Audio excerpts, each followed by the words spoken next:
The sun.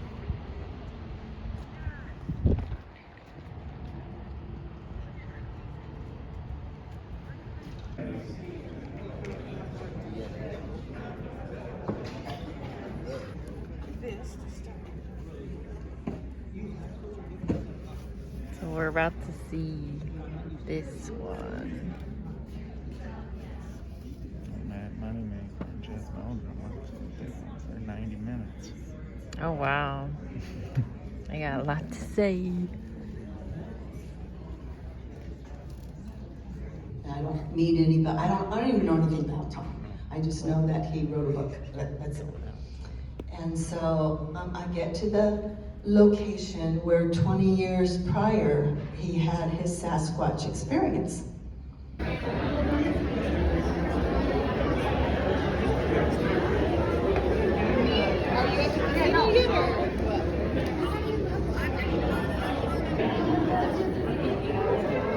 I know. Getting his photos.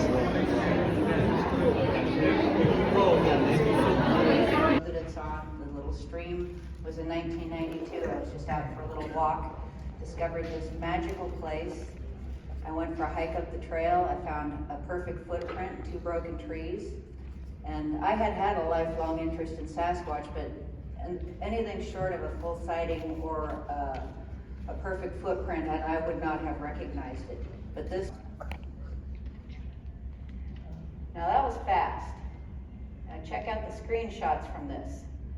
You might think hummingbird or something, but you know what? My camera has recorded hummingbirds before. They look like hummingbirds, and this looks like Tinkerbell. So I took screenshots and I sent them to Arla.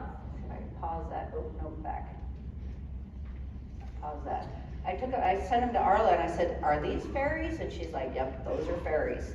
So I started looking closer at the screen, at this video, thinking, what else have I got in here? Because that was all I really saw at first, was that white floaty thing. So, oh, back. Maybe go down, there we go. Okay, so that was number 1. And she kind of came up out of the ditch there, flew right at us. There you get slow motion, the screenshots, Tinkerbell. And then here comes number 2. Number 2 came from way down the road, and number 2 is mostly just an orb. Did you see that? Okay, this is slowed way down and reversed. I measured that. That is a minimum of 123 feet, and she did that in less than half of a second. I'm recording. See it? I'm recording. Until you see it. I'm recording.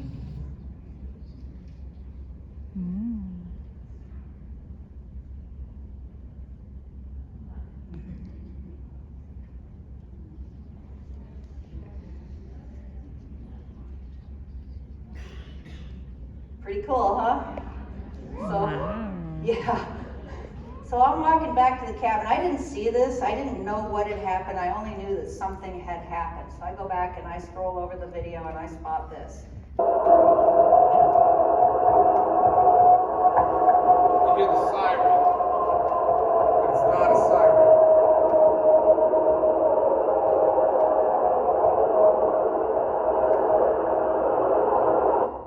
And we think part of the reason why even they do it that way is because they know they want to be able to distinguish their own howl from other sounds that may be out there. So that's why they're trying to make it unique compared to like a dog howling or a coyote or even kind of like a motorcycle engine or some kind of a siren.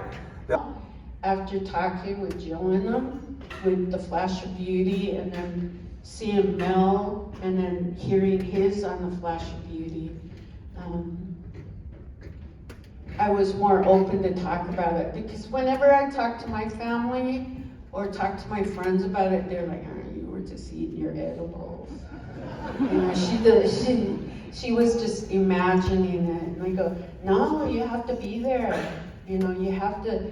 I go, "It's different. It's a different feeling, you know." And then they do smell, and then we were talking about it, the smell. And then he told me about the cinnamon, like musky. And I've actually smelled that like up on Snoqualmie.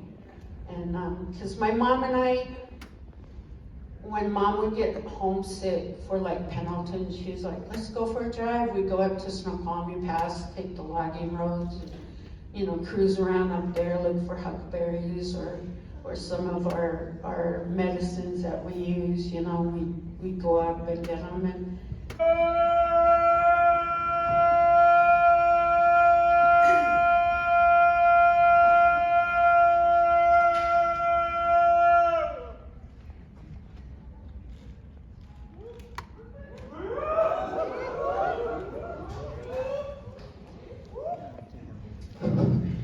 Did you cover your ears? I wasn't one. Okay. Okay. So, no, that's it. That's it. Just to, you know, call all other footers and people in.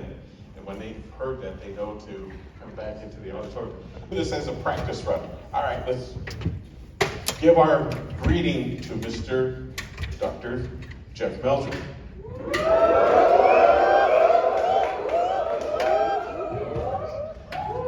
Thank you so much.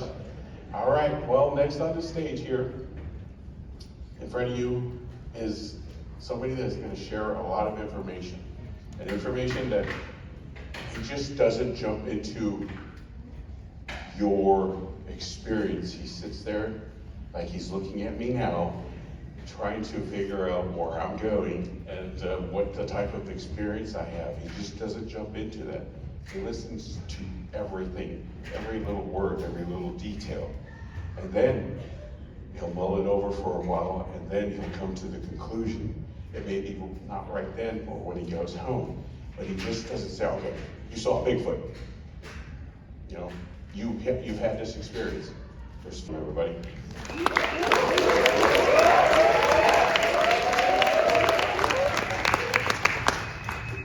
Thanks so much for the great hospitality, the wonderful facilities, all the very enjoyable conversations in a project, which I'm going to make mention of a little bit later on, that had even more dramatically impressive results than this, but it's too big of a file to embed in a PowerPoint presentation, so this will suffice.